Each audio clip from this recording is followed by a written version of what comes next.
آج کے دور میں ہم دیکھتے ہیں کہ ہمیں بحث بہت زیادہ نظر آتی ہے. ہر بندہ دوسرے بندے سے بحث کر رہا ہے. ایون سوشل میڈیا پہ تو اب کچھ نام نہاد اسکالرز بھی ہیں کہ جو مناظروں کا چیلنج کر رہے ہوتے ہیں اور بڑے نعرے لگائے جا رہے ہوتے ہیں علمی کتابی کے. تو ہم یہ سمجھیں گے کہ علم کسے کہا جاتا ہے، اور علم حاصل کرنے میں، جیسے آپ سب ابھی علم حاصل کرنے آئے ہیں، تو آپ کی نیت کیا ہونی چاہیے.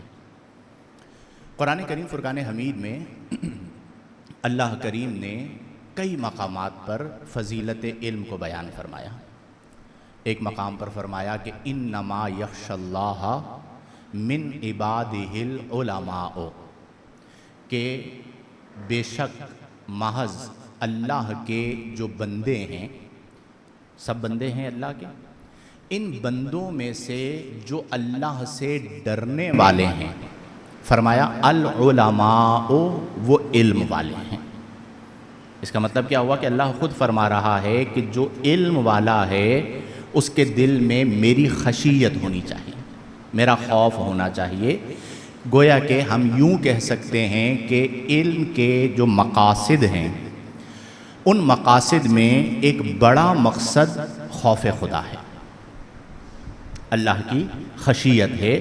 اگر یہ نیت ہے، میں طلباء کو بھی یہ بات سمجھاتا ہوں کہ جب آپ درس نظامی میں داخلہ لیتے ہیں، یعنی عالم کورس کرتے ہیں، پڑھنے آتے ہیں، یا کہیں پر بھی وابستگی اختیار کرتے ہیں کہ میں علم حاصل کر رہا ہوں، تو اس میں سب سے پہلی چیز آپ کی نیت کیا ہے. اگر آپ کی نیت درست نہیں ہے تو یہ یاد رکھیں کہ بعض اوقات علم حاصل کرنا وبال بن جاتا ہے. علم حاصل نہ کرنا بھی وبال ہے، اور فساد نیت کے ساتھ علم حاصل کرنا بھی وبال بن جاتا ہے. تو اس لیے نیت کی درستگی بہت ضروری ہے.